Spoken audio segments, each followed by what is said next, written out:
This story powerfully demonstrates that cruelty often emerges not from anger, but from assumed safety.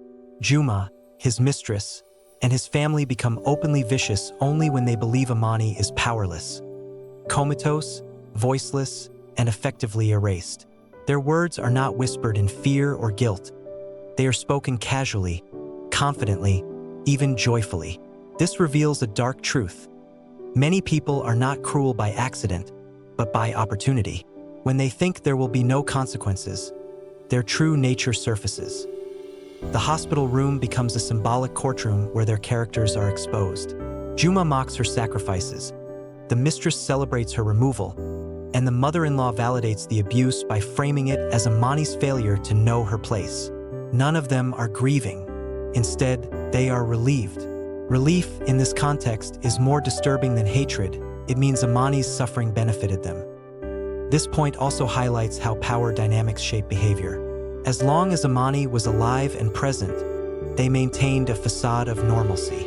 But the moment she could no longer respond, they rewrote her life as meaningless. They treated her as an object whose usefulness had expired. The assumption of power allowed them to dehumanize her without remorse. The story warns that environments where one person holds all the power, emotional, financial, or social, can become breeding grounds for cruelty. Silence and vulnerability are often mistaken for consent or worthlessness. In reality, they are simply conditions that reveal who people really are. Ultimately, the story argues that cruelty is not a flaw that appears suddenly. It is a truth that waits for safety to emerge. When people believe you cannot fight back, they show you exactly who they are, and that knowledge, once gained, cannot be undone. Amani's life before the coma is defined by relentless giving. She wakes early, sleeps late, works through pain, and pushes herself beyond exhaustion, all in the hope that effort will earn love, respect, or belonging. Instead, her sacrifice becomes invisible. The more she gives, the more is expected. This reflects a harsh reality many people face. Sacrifice does not automatically inspire gratitude. Often, it creates entitlement. The story dismantles the romanticized idea that selflessness is always rewarded. Amani believed that if she tried harder, cooked better, cleaned more, smiled wider, she would finally be valued. But the family interpreted her devotion not as strength, but as desperation.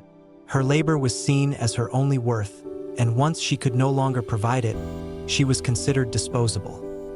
This is especially evident in the mother-in-law's words. She criticizes Amani for doing too much, yet also condemns her for failing. This contradiction exposes a system where no amount of effort would ever be enough. The goalposts were always moving. Amani was trapped in a cycle designed to extract value, not offer love. The mistress's comments deepen this theme. She believes Amani thought suffering would make her lovable. That line cuts deeply because it reflects a dangerous belief many people internalize: that pain is proof of devotion. The story challenges this belief directly. Suffering, when unacknowledged, becomes exploitation, by showing the total erasure of Amani's sacrifices once she is thought dead. The story makes a brutal point. People who benefit from your silence rarely mourn your absence. They mourn the loss of what you provided. And when your value is tied only to what you give, rest, or collapse, becomes unforgivable. One of the most important revelations in the story is that Amani's quietness was a choice, not a limitation. Throughout her marriage, she deliberately lived small, hiding her wealth, influence, and authority.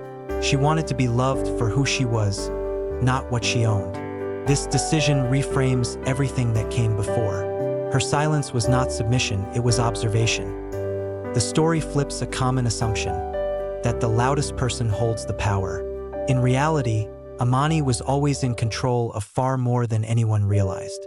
Her calm demeanor and domestic focus led others to underestimate her, projecting their own ideas of weakness onto her. Juma believed dominance meant control. In truth, it meant dependence on her patience, her labor, and eventually, her mercy. While immobilized in the coma, Amani's body is powerless, but her mind is fully awake. She listens, remembers, and begins to plan. This period is crucial. It shows that even when stripped of movement and voice, Awareness itself is a form of strength. She does not react impulsively. She waits. Her restraint becomes strategic. When she finally reveals herself, she does not shout or rage. Her calm terrifies them more than anger ever could. It exposes how fragile their confidence always was. Their power existed only because they believed she had none. This point reinforces a critical message. Quiet people are often gathering information, not surrendering. Silence can be patience. Stillness can be preparation. The story encourages readers to reconsider how they judge strength. True power does not need constant validation. Sometimes it waits until the truth can no longer be ignored. Although Amani suffers no physical violence while in the coma, the emotional harm inflicted on her is devastating.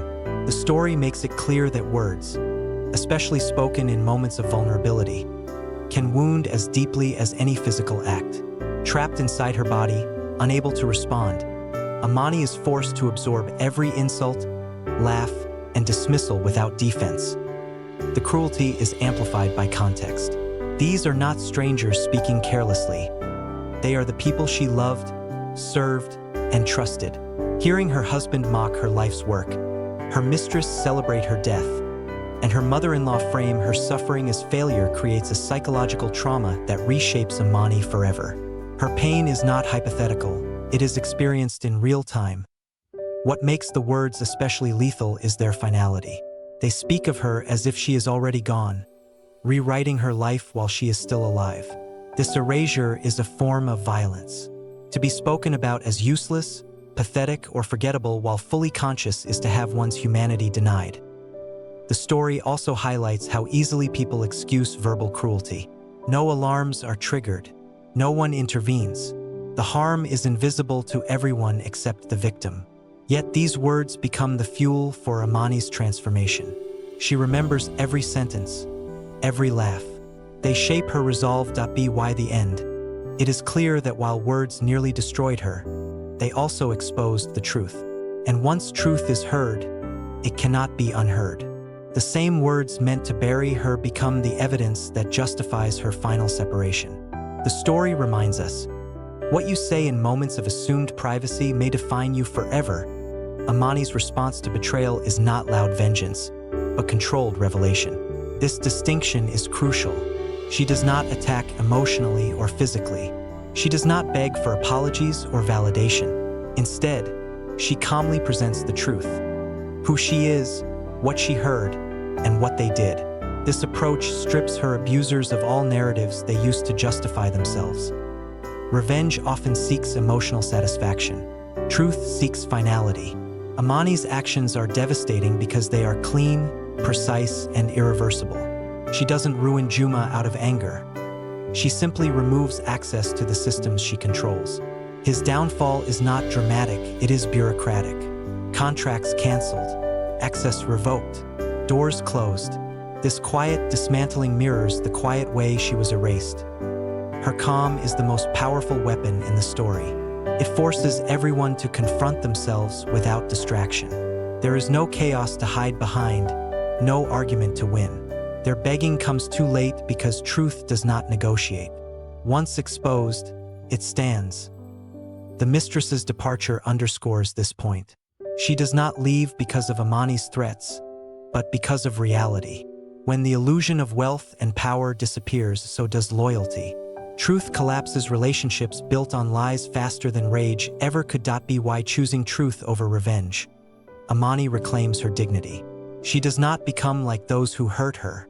She does not celebrate their suffering. She simply walks away, complete. The story suggests that real victory is not watching others fall, but standing so firmly in truth that their fall becomes inevitable. The final lesson of the story is its moral anchor. People who rejoice in your suffering are often laying the groundwork for their own collapse. Juma and his family believed Amani's downfall was their freedom. They treated her coma as a release, her death as a victory.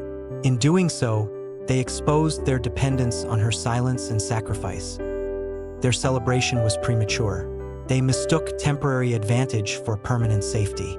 By assuming Amani was gone, they stopped being careful, compassionate, or even decent. This arrogance becomes their undoing. When she returns, Their words and actions leave them with no defense. The story shows that downfall rarely arrives suddenly. It is prepared quietly, through disrespect, greed, and cruelty. Every insult Juma uttered, every laugh shared beside the hospital bed, was a brick laid in the foundation of his ruin. When the collapse comes, it feels sudden only to those who were not paying attention. Amani's rise is not portrayed as miraculous, but as inevitable. She survives because she refuses to accept the narrative written for her. Her enemies fall because they believed their version of reality was unchallengeable. The contrast at the end is striking. Juma loses everything: status, money, relationships, while Amani gains freedom. Not revenge, not applause, freedom. The story closes by reminding us that life has a way of balancing scales, especially when people mistake another's vulnerability for weakness. At the end, celebrating her fall, they revealed their true selves.